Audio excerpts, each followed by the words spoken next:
In this video, we will discuss critique versus criticism. You will need to understand the difference for your discussions and video assignments. Being able to analyze and assess a post or reply pushes your knowledge base and critical thinking skills.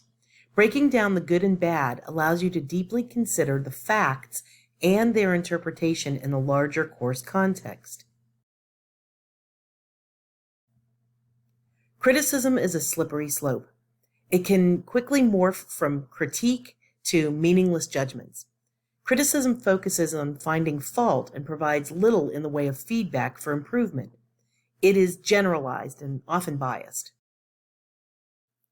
However, critique, which is really just a euphemism for constructive criticism, is motivated by the intention to assist the author in recognizing flaws and shortcomings, but for the purpose of improvement and growth, not to serve the critic's goal of winning or being superior. Critique is balanced and descriptive. It provides specific talking points for correction. This is the goal for your replies and feedback to classmates. Start with a positive when possible. This can often soften the blow on your criticism, which will be the truth about their performance. Point out something that was good, helpful, or useful. You shouldn't lie, but you don't need to come out with guns drawn. Give praise if merited. If the author did something especially well, make note of it. It may be that they had a unique take on a topic or provided a compelling piece of evidence to support their point of view. If there isn't something that is praiseworthy, don't just call it out and leave it there. Explain what you found problematic and supply a suggestion. Do not just identify a problem unless you can offer a solution. When it comes time to give criticism, provide details you think the author can improve upon. It's important not to be vague at this point. The more detailed the feedback, the more actionable it becomes. Once you have illustrated the areas for improvement with them, you can remind them of their strengths, if there were any. It's fine to reiterate what you've already said. You don't need to make up new things to say. To offer support, just share thoughts on how they can improve and offer suggestions. You're not trying to mask over criticism, but take it as a teachable moment and opportunity to recognize errors and omissions. See the sandwich? Praise, improvement, praise. Both criticism and critique are forms of feedback. Critique provides a better learning environment for both parties. The critic learns more about the topic and sharpens evaluative skills by dissecting the content. The author is provided with specific recommendations for improvement, clarification, and change. Consider YouTube or social media comments. What kinds of information are included when someone disagrees? Is it a discourse where ideas are exchanged, or is it an attack and ridicule of the original post? Think about reviews on Yelp or Amazon. Are they so vague they provide no helpful information, such as "this product stinks" or "I love it"? Or do they provide specifics that may be more beneficial? "This phone charger has an 8-foot-long heavy-duty braided cord. It works great from behind my sofa or for my kids who need to charge in the back seat of my SUV." Critique and constructive criticism require that you have some basic knowledge or understanding of the topic. Though you may not be an expert, you have some concept of the idea. Beware of holding back because you feel unskilled or ill-equipped to respond appropriately.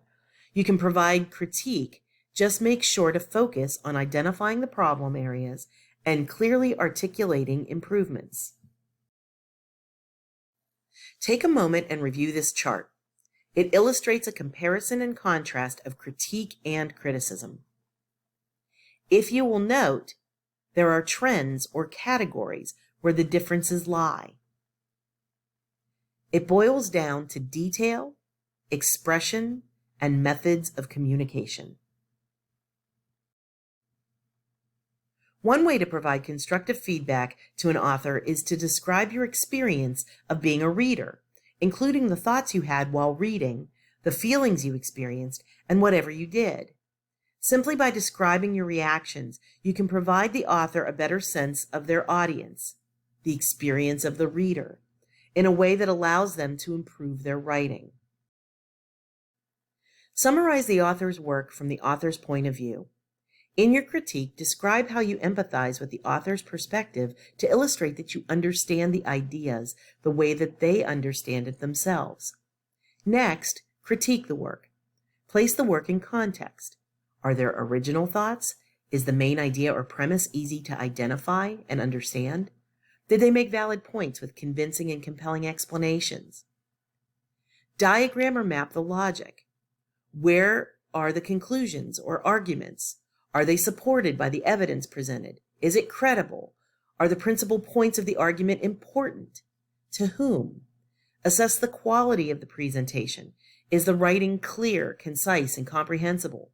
Finally, make actionable recommendations, which could mean stating ideas more clearly, providing more thorough explanation, sharing evidence or better evidence than what was provided, or even recommending that the author look at the concept from a different perspective, especially if it's biased or doesn't provide details of the counterargument.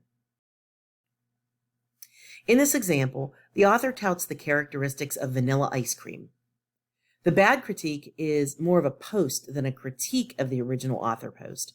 It really doesn't explain a counterargument and is quite biased and instigating in nature. The good critique details the elements from the original post, identifies flaws, recognizes the counterargument, and substantiates a new claim.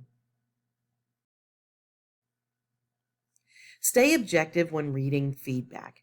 It's not personal, even if the critique is written that way. Have an open mind. Avoid being defensive. Don't play the blame game. If possible, ask clarifying questions. Stay open-minded about comments. Ask yourself these questions when reading the feedback. What is the message or messages of this feedback?